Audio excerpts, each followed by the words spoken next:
created to have some fun together, sharing and singing. So, join and enjoy. Our love for opera brings us together. Thanks for being with us in this trip. My second edition of Norma in Rome, and he said, I want to remind you of something. This is Maestro Serafina. And he said, you have an instrument. You study all the time. It's a violoncello, shall we say, eh? Now forget that you're really singing and just play. Play your phrases, legato, let yourself go. Forget that there are difficult phrases and this and that. Just have fun. Forget that you've studied at home. This is what I want you to do. Because this is the most beautiful piece of music. And really now, forget what you've studied, just feel your words. Feel the where it says grandioso. Let yourself out. Always controlling yourself, of course. But there's plenty. I wouldn't be afraid if I were you. See, the excitement comes very high. Very good. That's good. That means life. If you're excited, thank heavens. That's what I'm looking for. Life. You've got to breathe life in these things because they were born with life. And so again, with the voice, with this part of the audio of the masterclasses of Maria Callas at Juilliard, we are opening our second episode of the season Music Was Born with Life. And we have such an extraordinary song for today. I was just telling Raffa, our co-host for this season, I was just telling him that I am so excited about this song. From my perspective, this is one of the most incredible songs ever written, this time by Maestro José María Lacalle, Spanish composer.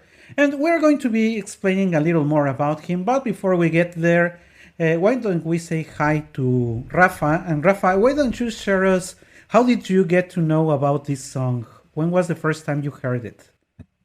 Hello, everyone. Thank you, Richard, for inviting me once again in this program side.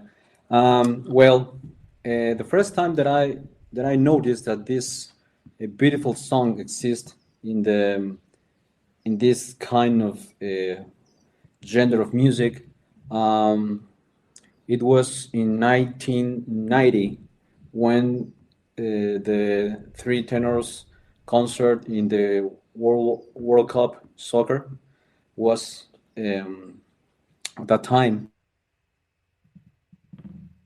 Who sang it? Amapola. It in was, that concert. It was Pavarotti? No, Pavarotti. That's right. Jose Carreras who sang. No, Jose Carreras interpreted this song in this CD, let's say, in this performance.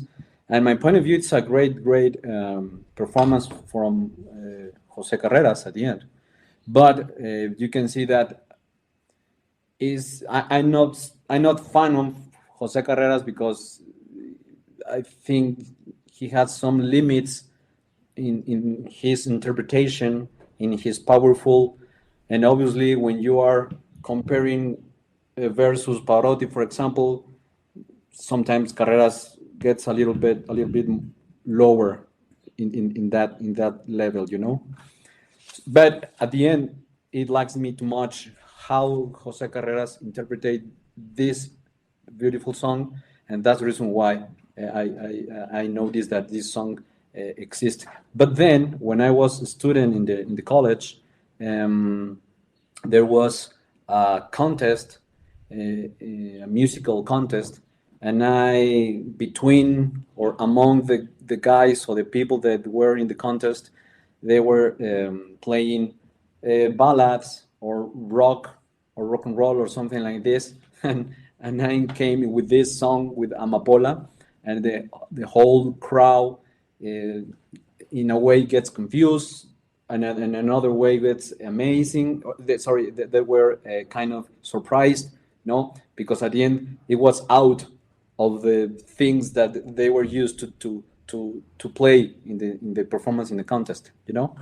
So maybe I have some records in there because it was very years ago, but it was very excited for me and for the school as well. And at that time, with that song, I won the contest. That was what I wanted to ask you. How did it go? Because I wanted to mention that to sing Amapola, you need two things. You need voice and you need a heart so that you can provide the emotion. Because from this is one of the songs, and we are going to notice it in the recordings that we are reviewing today. This is a song that if you don't feel it, Yes. nobody will believe you.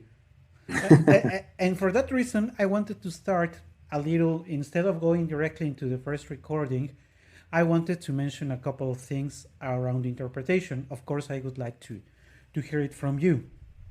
As it is the case in many songs, if you don't start fully in the role of the song, then nobody will buy it later. You have to start strong on your feet on what you're saying. Because even though the melody that everybody knows is Amapola, lindissima amapola, tara, tara, tara, ta. That's the melody everybody knows. But before it opens saying, de amor en los hierros de tu reja, de amor escuché la triste queja, de amor que sonó en mi corazón, diciéndome así con su dulce canción. Yeah, it's a poem. It's the words for people who are listening to us. The words in Spanish are pure art. Each one of these phrases, I just read it. I didn't give it any other intention. But if you give the emotion enough to read it correctly, to sing it correctly, de amor en los hierros de tu reja, de amor escuché la triste queja, de amor que sonó en mi corazón, diciéndome así con su dulce canción.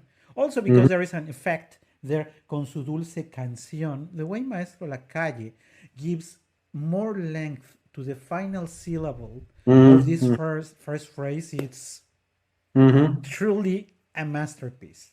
Because he's going to give us a complete variety. What I mean is not like a very plain, only predictable song. Amapola, lindissima amapola. No, it starts differently. The mood opens differently. What would you like to mention around this beginning? What are your thoughts? Yes, as I said, from my point of view, in the very beginning, you can hear that in the lyrics that it's a poem. As you read it right now, if you read it and nobody knows that this is a song, they would think, or the people could think that you are reading a poem at the end, even if they don't know the song. You know what I mean? Yeah. So the lyrics are in the phrases, the words, the meaning, which makes sense after the amapola in the core, no? Amapola, lindísima amapola, and then he's begging, no seas tan ingrata y ámame. He's asking for love. It's tremendous. Yes. We're going to get there because, and I wanted to mention it before we listen to the first, because what I would like people who are watching us and later listening us on Apple Music, Amazon Music, Spotify, TuneIn, and the many other platforms, what I would like you to keep in your mind is that you need to really feel the emotion of the singer. Yeah. If there is no emotion, then the song could be anything. Then you didn't understand what the job is.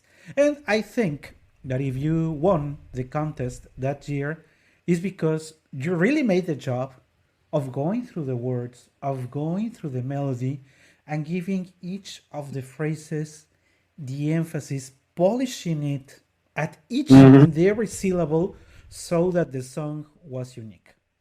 Yeah, that's right. Yeah, agree. And it takes, we are going to see it a little later. I was saying that it takes a voice, because there are many phrases, there are many parts in this song that are really complicated. Maestro Lacalle, when composed it, really demands the singer not only to provide emotion, but to provide the emotion and be able to keep the sound with a if not, well, ideally perfect intonation, perfect pitch, ideally, but not only that. The phrases, the first Amapola, lindissima Amapola, when you have to keep the breath going for so long, and if you haven't placed the voice correctly after the first Amapola, you may fall out of breath, or the voice may fall out of place, and when by the time you want to say lindissima, there is a problem with the throat, and the second time you say Amapola, lindissima Amapola, no seas tan ingrata, llama. That part makes many people be scared. Yes. Even if you don't go super Yeah, high, it's not easy. It's not easy. you It's not easy. always have to say Yama, and then, well, depending on the type of your voice, it depends how high you go. But say Amapola.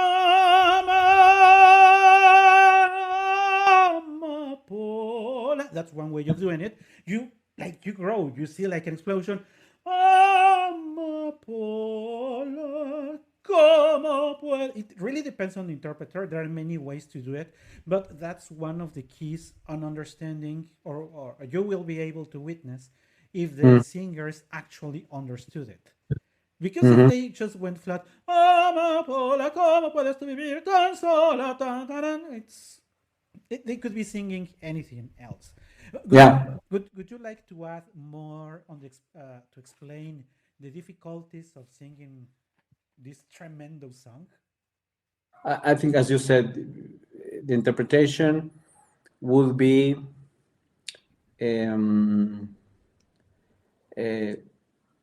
is fundamental, the way you are feeling it, the song. If you don't feel it, you can easily, in a way, you can easily sing this song, but with nothing to give to the crowd.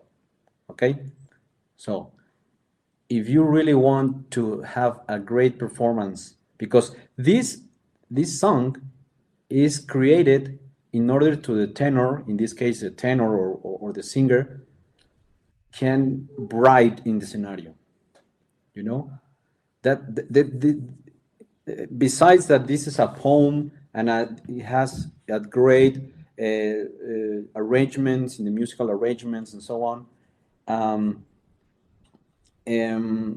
This song is created in order to the singer could brighten the scenario, and when they or the singer is given 100% in this song, the crowd will be on you 100% because you did it perfectly, but only if you did it perfectly. Once again, this is as I said, this is a song in a contest.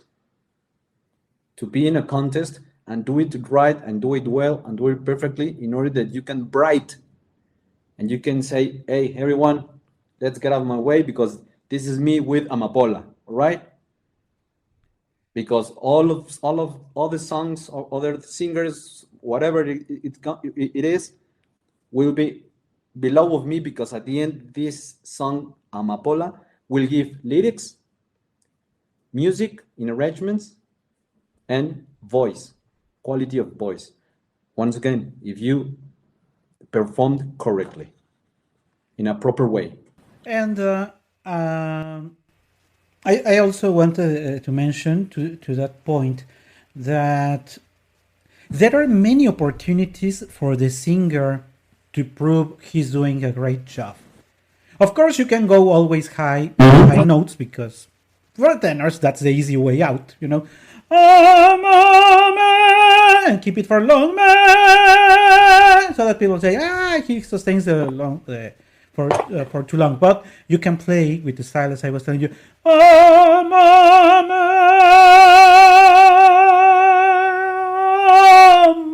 Amapola, Amapola, even with emphasizing the P's and the consonants, you can do something extraordinary. But let's go to our first example, and for that purpose, I am going to put on the screen the 4 examples that we are going to be reviewing in the order that we are going to be reviewing them. We are going to start with a Peruvian tenor, the tenor from Peru, Juan Diego Flores. Many people know him because he was a very famous Rossinian tenor. And let me put the volume a little higher so that you can actually hear him. At the beginning, there is only applause. We're getting there. He's walking on the stage. I'm not putting it on the screen, in case you were wondering.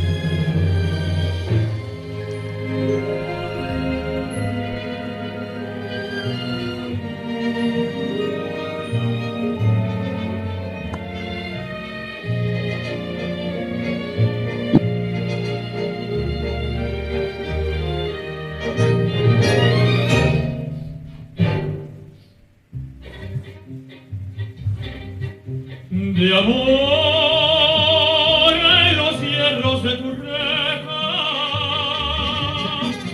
de amor escuché la triste queja, de amor que sonó en mi corazón, diciéndome así.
Okay, so Rafa, what are your thoughts on Juan Diego Flores singing Amapola?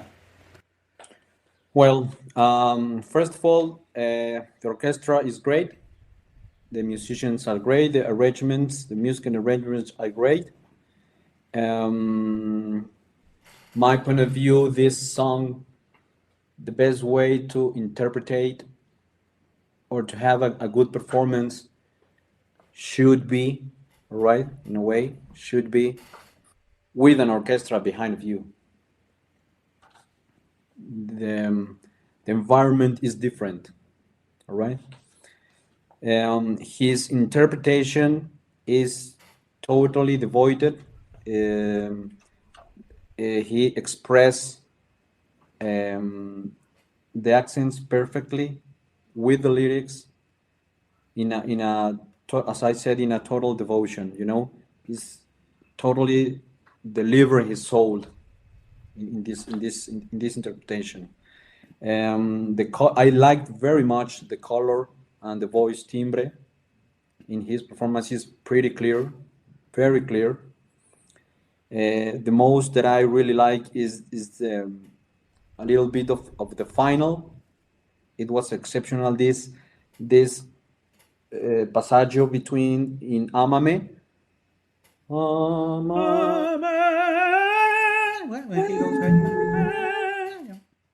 That passage is wonderful, really wonderful. He doesn't hesitate. Is clear. Is perfect. Is good positioned in his technique. Is great is great in there. The only thing maybe that I could say that it was as we said in Mexico, the bean in the rice, no, is the final when he says, "¿Cómo puedes tú vivir?" He gets up, caught his breath in a briefly moment. Sola. He could take, my point of view, he could take in one breath. My point of view, and it will be exceptional. It will be a 10 to 10 piece in his interpretation. Is no bad. No, it's no bad. It's great. Once again, it does this. Let's say this little thing doesn't diminish the whole performance, but it will be perfect if he could say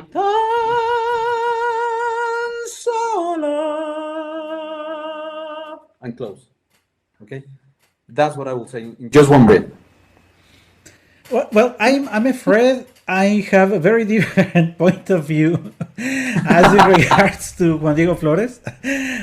I really didn't like the arrangements. The orchestra sounds, the orchestra itself is very good. The arrangements, I'm not a fan of them. I think there are several arrangements, but you mean arrangements for the orchestra or the arrangements from the voice of his interpretation? I'm going to get to his voice. First, I'm talking about the arrangements of the orchestra. There is something that doesn't actually work, and it happens very often when musicians take music of older composers of the early 1900s, that they like to make like these pauses in music, like changing the tempo and doing something weird and then going back to the melody. They do it again with Juan Diego's interpretation. I think I know this is not his fault. This is the person who made the arrangements, because it makes me lose the mood of the song when they do these changes. So that's why I didn't like the arrangements. The orchestra itself, has a very nice sound. The director conducts the orchestra correctly. What I don't, the sound of the voice of Juan Diego Flores, for people who know him in his roles of Rossini, he was always criticized because his voice was what is called in the opera too white. There was no depth in his voice. That's why many people didn't like the voice of Juan Diego. Fortunately, in this recording, we can see more of his more rounded voice, and it sounds much nicer. What I didn't like is that I think he makes it unnecessarily slow.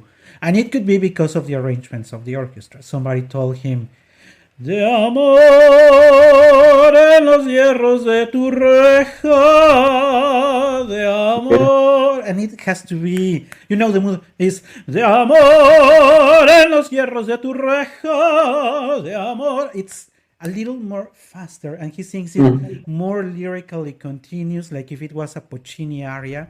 And that's what I really didn't like, that the overall sound of Juan Diego is like he was singing an opera by Puccini with that continuous flow of legatos, and the style of the song is not really that. It has more moments of escucha esta triste queja de amor, ta la la la la la la la, de amor, tra la la la la la la, diciéndome así con su dulce canción. And even when you say canción, you don't say dulce canción. That is not the song, but that's what Juan Diego does. And I think it has to do more with the arrangements and how it was written. But that's what I don't really like, the style. The voice of Juan Diego, I think it sounds pretty well in this one. Of course, he went for a high note. He was a Rossinian singer, and he had many high notes. He could reach high C very easily. I think he could even reach the D. I'm not sure what was his highest note. So even though he left that repertoire because his voice could no longer be continuously singing those operas, he still has a very easy way to go up, and you notice it in his voice. He was comfortable going up in the upper register of his voice. I also, as you mentioned, I also don't like the ending. It's like, when you're expecting a Hollywood movie and you know that it has to come up Schwarzenegger or any of the superheroes, and you always read that, and the song is not like that. Yeah. If you see, more of my concerns are around the style, that you have to keep the style going. And when you make the pause in the music for the arrangements, go back to the style of the composer. Then at the end, we think that Juan Diego is going back to the opera. And unfortunately, as you mentioned, he chose to go for a high note, a pause, and rap. I would have preferred to sing a shorter high note. Maybe he was running out of breath. He didn't make the calculations correctly, and he said, I'm going to need breath, so I will breathe and continue. But maybe shorter high note and continuously, and the effect, as you mentioned, is much better. Because the singer is continuously, as he's going up, you see he's in full control. But when you see a singer breathing in the middle, in between of a phrase, it always leaves a sort of a bad experience. Personally, I am not too satisfied, mainly because of the style. If you notice, I don't have a problem with his notes, the sound of his voice, but the overall concept of how the song flows is what really I don't buy his version, to be sincere. Another thing that I noticed, because I read the comments, is that many people say that this song is from Agustin Lara, and it's not a song from Agustin Lara. So I would appreciate people on YouTube, if you're making a comment, at least make sure that you are writing the right information, because the moment I read, he sings extraordinarily this song from Agustin Lara, I told myself, no. You can go and say that this is Agustin Lara, because we are going to bring music from Agustin Lara in the coming programs. So we wait for that. But now it's time to talk about the second recording that we have, and it is mezzo soprano, much to our surprise, because I wanted to share a soprano. But I found a mezzo, Margherita Rotondi, and I would like you to listen to how it goes in the voice of a mezzo. A young mezzo, by the way.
So this was mezzo-soprano Margherita Rotondi. Raffa, what are your thoughts on this one?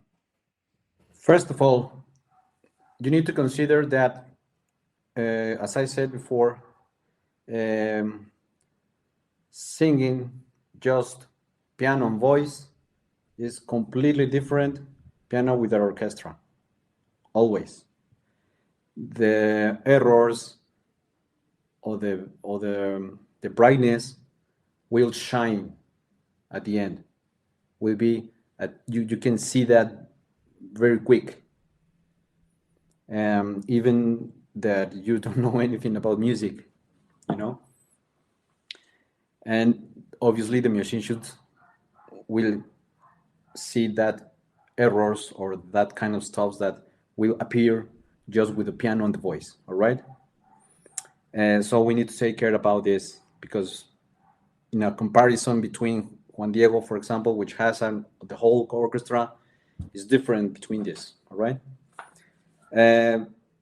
The sound is not so clear in here right now for any reasons, but when I heard this version with my headphones, I noticed that I know she's Italian, okay, it's fine, but even though she's Italian, you know that when you are singing, you need to open your mouth mainly in the vowels, no, in a correct way, because you are maybe giving maybe another message or words that you cannot understand. For example, she says la luz del dio, la luz del dio. It sounds like an O instead of la luz del día, the day, you know? O, ¿cómo puedes tú vivir tan solo? I'm exaggerating, I'm overreacting in this, but at the end, when you are having a performance in a language that is not a native language, you need to take very careful in that way, in that precise things, you know, because at the end you know that it's not your native language.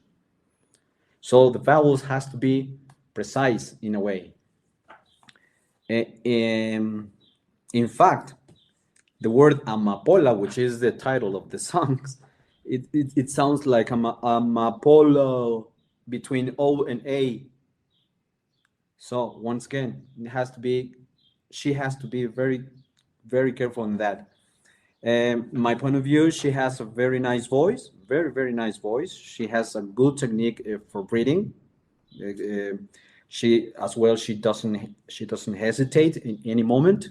She is very steady when she is performing in the song. She has a very strong voice when she is loud in a way, when she is getting into the and the highest notes.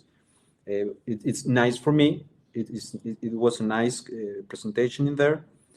And however, if I can see this song as a map in a way, in a whole map, it doesn't convince me a lot because it was a kind of flat. The peaks were so slow, were not too high. You know what I mean?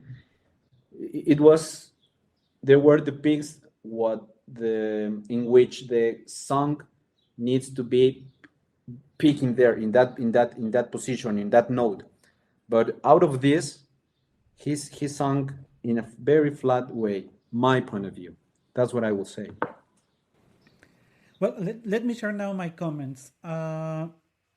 Opposite to what I said, that I didn't like the arrangements for the orchestra, this time I really like the sound of the piano. Because if you notice, the piano is giving us the melody very clear. Dun, dun, dun, dun, dun, dun, dun, da, da, da, da, da, da. Even without the voice, the piano works. And of Yes. course, yes, the impression of having an orchestra of 60, 80 musicians against the piano, of course, the impression is different. But the pianist does a very good, from my perspective, does a very good job. I agree. The reason I wanted to bring this Italian mezzo here is because I also noticed that I said, what a brave woman. It is not your native language. You are Italian. The vowels in Italian are different to our vowels in Spanish. And of course, I also noticed that she falls in those problems many times. Amapola. Amapo. In our Spanish is po. And it's po. Like very close. Po is po. Amapola. Amapola. Very well. O, a. And she's Amapola. Referring to your picks, I also wanted to bring her up because I noticed she knew that if she went higher, either in volume or in a note, she knew that her voice would break. So I noticed that she's very cautious. I mean, she goes high, but like refrains, because she knows that if she gives too much, she's going to fail. And that happens in the areas I was telling you at the beginning. That part is the perfect place to break your voice. In fact, instead of sounding like a great, huge sound, she doesn't sound. She doesn't sound right. She says, "Oh, mama," like more closed in her throat because she wants to keep control. She knows that if she opens too much, if she goes too high in the volume, the voice will fail. That's why she keeps it. That's when you are singing and you say, "Oh my God, maybe I shouldn't have chosen this one." It looked way more, it looked easier, but now that I have this 50 or 60 or I don't know how many people in front of me with just a piano, I notice that this thing is going to be horribly wrong if I commit a mistake. And those picks are very demanding because people are expecting those picks and she doesn't deliver them. That's right. Because it is also a very tiring song. When you sing it completely, and she does it with the repetition, because there are you repeat the same phrase or there are changes in the words, but the structure is usually the same. She does the repetition. By the time you finish the first one, you're already tired. So you go again for the repetition and the picks. If you notice at the end, she doesn't even try a high note. She said, "No, this is way too much." And I think she raps it nicely. If you ask me, I prefer a singer who raps it nicely, in control, instead of a singer going up and running out of breath or sounding choppy or anything horrible. So I think that if you're going to do it modest but nice, keep it modest but nice. But if you want to go high stratosphere and fail, then better not go. Those are my. I agree. Yeah, I agree. So I think that the merit of what we need to recognize in her is that she knows her limitations. So Sure. she doesn't expose too much. As a result, the passion is not there. I also think she really didn't study the words that much. She doesn't feel too comfortable in all. There are parts where you see she's very committed. There are parts where she seems disconnected. So those would be my thoughts. Would you like to add anything, Rafa? No, I agree with you. Totally agree with you. Yes. Then it's time to go for now a Spanish tenor, Luis Maria Bilbao. That you will notice, Luis Maria Bilbao is a tenor. That I said instead of a voice, he has a canyon, like a cannon, because he has this super huge voice. You will notice immediately. And by the way, he's a very nice guy. Not very common in the tenors, but Luis Maria Bilbao is a very nice guy. So let's listen to his rendition of Amapola. Live in Mexico City, by the way. Mm.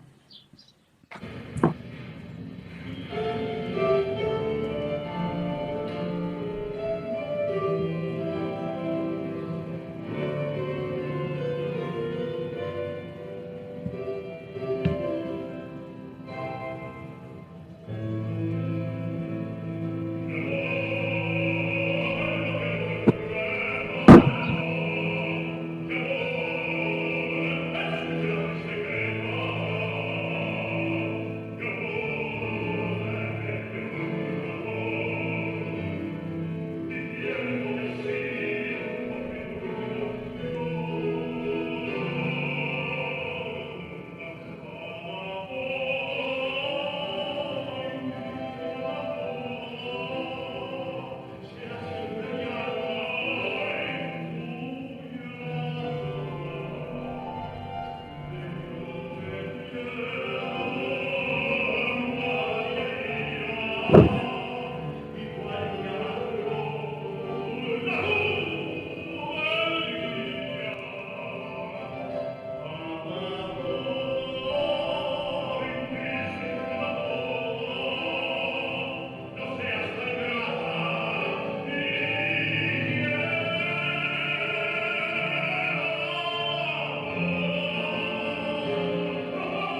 So this is what spinto, close to dramatic tenor, sounds opposite to Peruvian tenor Juan Diego Flores. Juan Diego has a much lighter voice, so you immediately notice the difference between the colors. But let's go to your comments, Rafa. Okay. In fact, that's a dramatic tenor. That's right, because uh, you know, if you put in a scene a dramatic tenor with that kind of with that kind of song, sorry, with that kind of song, and taking into account that this song it's a poem like Amapola, if this tenor is not, I don't know how to say, smart, or to think in a strategy how to handle this performance, certainly he will fail. And my point of view, this guy maybe could be a very nice guy, but from my point of view, it's not approved. My point of view is exaggerated, overreacted in his performance since the beginning until the end. Um, he has a lot of peaks, a lot of holes in his interpretation. My point of view is that he's singing very guttural with a throat in very piece of this of the song, not steady. It's not steady because it's la luz del día. O sea, it's not the way. My point of view is not the way. Amapola, lindísima amapola, no seas tan ingrata. Yeah. You know, I'm overreacting maybe a little bit, but it's a kind of type of, as you said, the style when he is singing, and this kind of performance doesn't convince me, because from my point of view, this is a love song. Yes, you are dying by Amapola, you are dying by her love or something like this, but there's not a way to overreact, to tell her that you love her and please, here I am, love me as well. This is not the way. My point of view is there's no brightness in his interpretation, from my point of view. Well, on my side, I would like to start again with the piano. The part of the solo of the piano I really love. We have great pianists in Mexico. The way he makes the piano sound, it's just, again, wonderful. Without the voice, again, the melody works itself. You can have no singer and just listen to the piano and have fun, because the rhythm is pretty well, the accents of the music are pretty well in the piano. So I really love the piano here in the accompaniment.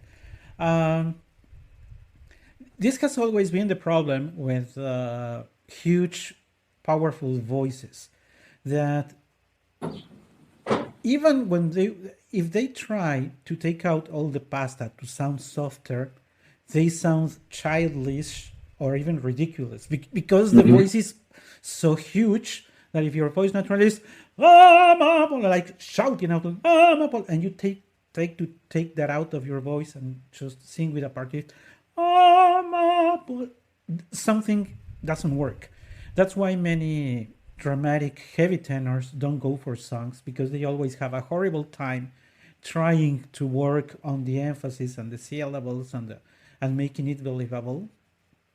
However, he wanted to go for it. And in fact, also one of my thoughts, and provided that he is Spanish, the same way the composer is Spanish, my thoughts are, and when you were showing the examples of what he did, I was thinking that maybe he wanted to do something more like a Spanish style of flamenco or other type of singing. That's where my mind goes. I'm not sure. We should ask him, what were you trying when you went for the song? But at the end, very difficult to achieve what you need to achieve in a delicate song like this, because when you leave your voice, it immediately turns into an opera aria.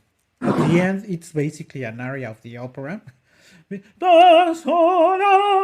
with the tremendous amount of voice that he has, and one tends to forget that this is still a delicate song.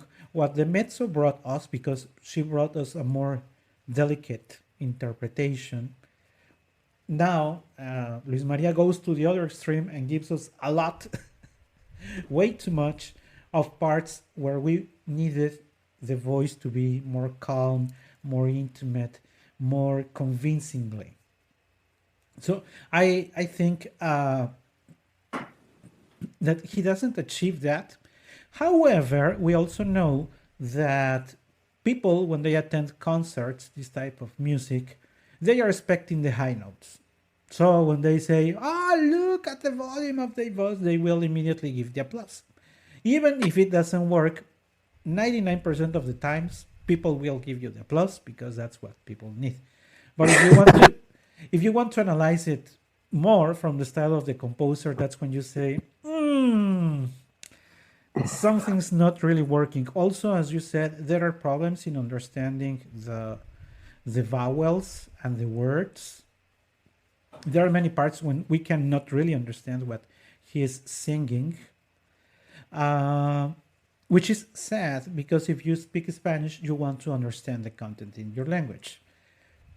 The excuse of the Italian mezzo that it was not her native language and that maybe she didn't study well, it's not an excuse for Luis Maria, because he's Spanish, I mean, from the same land of the composer. So that's how it goes. But why don't we go now for our fourth example, that is now Mexican tenor Rodolfo Acosta, and this is his rendition of this song. Oh, there it goes.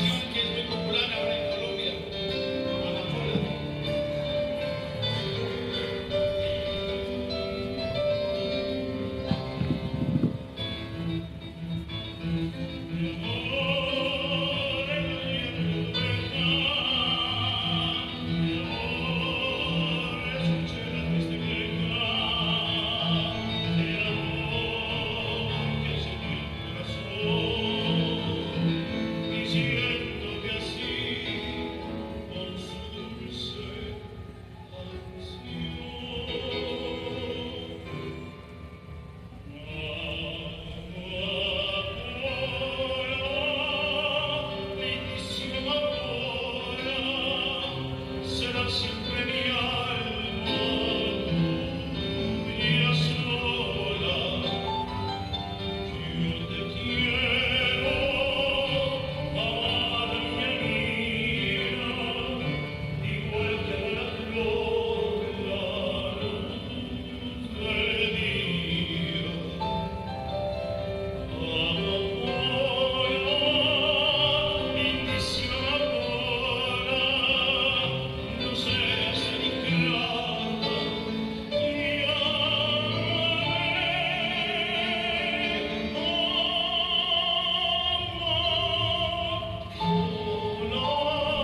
This time, a lyrical tenor. We had the three types of tenor: Juan Diego Flores, a light or leggero tenor, a heavy tenor, Luis Maria Bilbao, and we have a lyrical tenor, Rodolfo Acosta.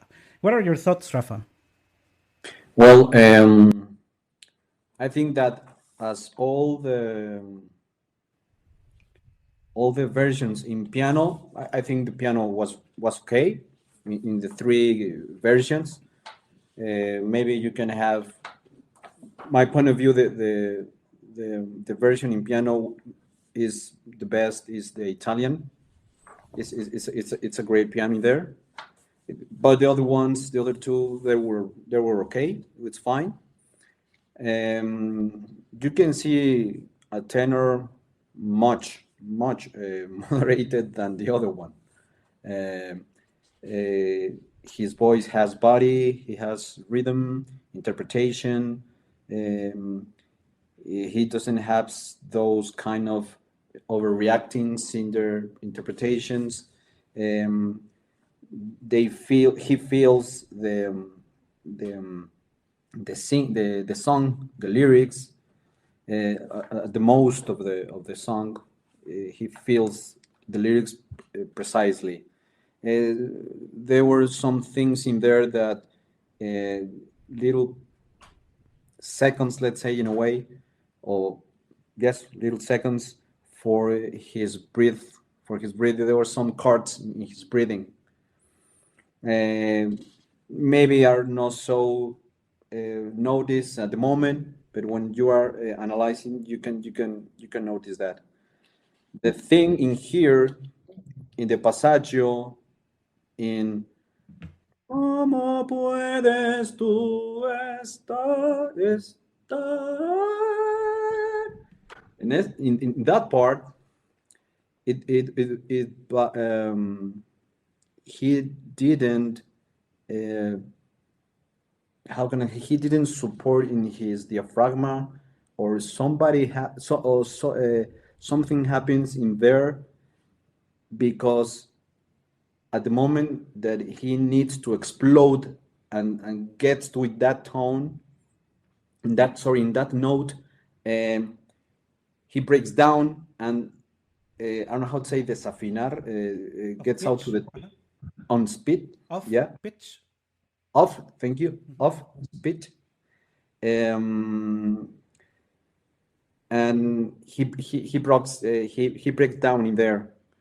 At the end, it's fine, but in the way, in the passaggio, he breaks down in there.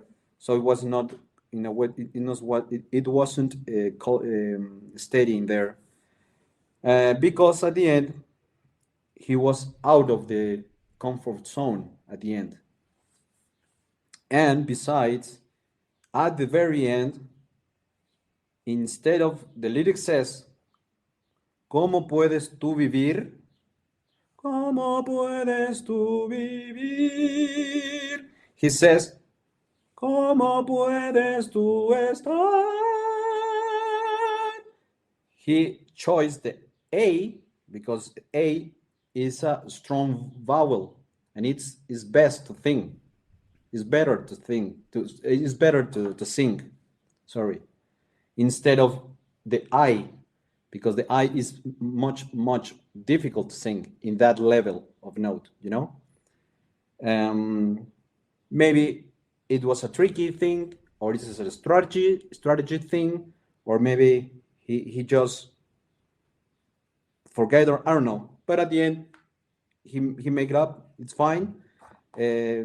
My point of view in general, that it's a good performance from him, just with that exceptions that I already told you. Now let me share from my perspective. I think that out of the four that we had today, he's the only one who understands this song better. I explained that Juan Diego goes very much Amapola, Amapola, ¿cómo puedes tú vivir tan sola? Beautiful sounds, beautiful voice, everything. But it was like with little interesting things. And if you notice, for instance, when opening the song, Rodolfo says, diciéndome así con su dulce canción. And takes the time. Amapola. And that's exactly what we are expecting. That you know that you're coming from la la la la la la la la la la la. La la la la la la la la la la la la la la la. Ah, la, la, la. You see how he prepares. He wraps up the first phrase in Yeah. order to continue with the following, and now all your attention is on the phrase of Amapola, lindissima amapola. He's also the only one who cares about the word lindissima. He pronounces very nice and he emphasizes correctly lindissima amapola, because the other ones were little or didn't care or didn't mind, didn't notice, didn't know, but didn't pay attention to lindissima. And lindissima amapola is very important here. Yeah. Because Amapola is a woman that you are so in love with. And you don't only tell her Amapola, you tell her lindísima Amapola. If you know Spanish, you know that it is a superlative. You're not beautiful, you're super beautiful. You are lindísima Amapola. So you cannot go Amapola, lindísima Amapola, like any other word. It has to be lindísima. Of course, the singer has to decide how to emphasize the word, but the emphasis has to be there because lindísima is very important. And Rodolfo knows it, and he works with that. And he gives us several moments along the song where I notice that he worked on how to do it. Yo te quiero, amada niña mía. By mía. You notice that he didn't say mía, he said mía. And that small change that he does in mía is enough to understand that he studied the song. He knew how to do it, of course, and I have to agree with Raffa at the end. And yeah, he chose a star because it is much easier, because you have the support of the T, tar, tar. It's very easy. Tar, B, I said B, B, the V fricativo, even if you say like B, E, the E is, and in high volume, high note, it's a curse. It's the path to a disaster. So he says, do I go on my road to disaster or go safely and just change the word? And he chose to change the word. Star. He also does something that I personally don't like. I understand why lyrical voices do it, and it has to do with the power of their voices. For them, it is much easier to do star, like instead of going directly to the high note, star, they go star, like star, because it's like if they were using a trampoline, for them it's easier to say star, star. And personally, I don't like that. Personally, that's a very personal opinion, because you are risking again to break the voice, because it's like in a trampoline, the voice is softer. Star, star. You're pushing like very immediately star. But if you go directly, you already have the support, and the placement is the star. You see a star, you go immediately and attack. If you go star, like in a trampoline, you may fall up and fall. Star, you can have something horrible happening with your voice. But I know that many lyrical singers do it. Yeah, it's a risk. At the end, it's a risk, and you should know it. And if you will do, you need to be very conscientious that you can fail in the intent, in the attempt, but obviously you need to practice and practice and practice in order that when you perform in there, you can achieve that. But except for those couple of things that didn't work for him, remember that these are live recordings. The four of them were live recordings. So in a studio, you have Claro. hundreds of attempts so that everything is perfect. Yeah. But when you are live, you say, I was always perfect, but today that people are recording me, I failed. Yes. So maybe at home in his rehearsal, the start and solo, it always worked. But that day at the concert, the final Yes. part Yeah. almost became a disaster. However, given that he's a very experienced singer, he really doesn't crush his voice. He's in the Exactly. border. He's in the border, but he manages to control it, and that's Yeah. what an experienced singer is expected to do. Yeah, it was steady. It was a steady and a strong voice. Yes, he never break up at the end. Just as I said, just in the passaggio in "Cómo puedes tú estar," when there was out of the tone, a little bit before than the very very final. And you notice the experience. You notice how much he studied the song. As I said, from my perspective, out of the four, the only one who understood the song, who really knew what to do, where to do it, and how to do it, and more important, with his resources. He didn't pretend to have a much bigger voice that he has. He said, "This is my voice, and this is what I am going to use." So that's perfect, and that's why out of the four, that is my favorite. Okay. But let's go to our summary of today's. So, Rafa, for Peruvian tenor Juan Diego Flores, is this a thumbs up? Oh, thumbs up? Or is it Thumbs up. thumbs Yes. up? You like it? Okay. Yeah, I like it. No, me no. No, sorry. No. Okay. Because of the arrangements or because of the slow.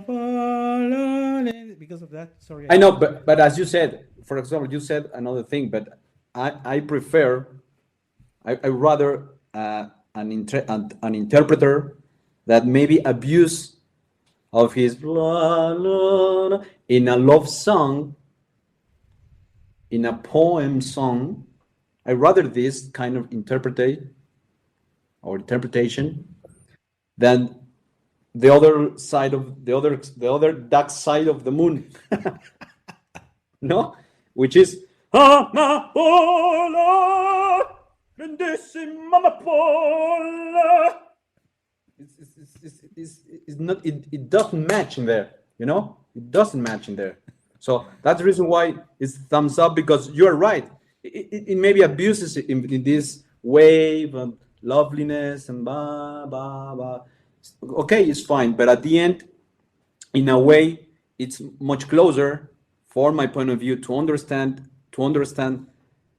the meaning and the lyrics and the intention of the Amapola song than the Margarita or than Luis Maria Bilbao. Okay, now that you mentioned Margarita, so Margarita is a thumbs up?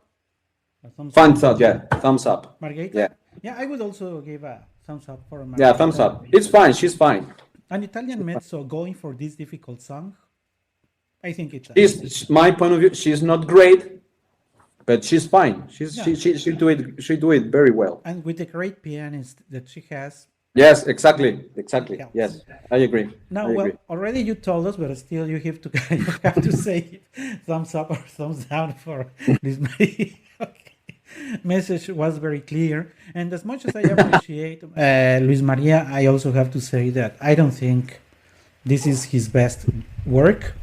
I Okay. have heard better, All right. unfortunately. Finally, Exactly. Maybe he's not his kind of songs. Maybe he has another ones, and we could be an extraordinary interpreter. You know, because I really don't know this guy. only not this time. Only not for Okay. this song. And Yeah. finally, for tenor Rodolfo Acosta, thumbs up for. See, great. And Yes. we also have that effect. So, with all that being said, we would like to thank you for having followed us on this second episode of our season. Music was born with life. Thank you very much, Rafa, and see Yeah, you. you're in welcome. a Thank month. you. Thanks, everybody. Take care. Thank you. Bye bye. You can follow our channel for the latest updates and more content. Opera We Love Singing, in just one word. Link in the description of the episode.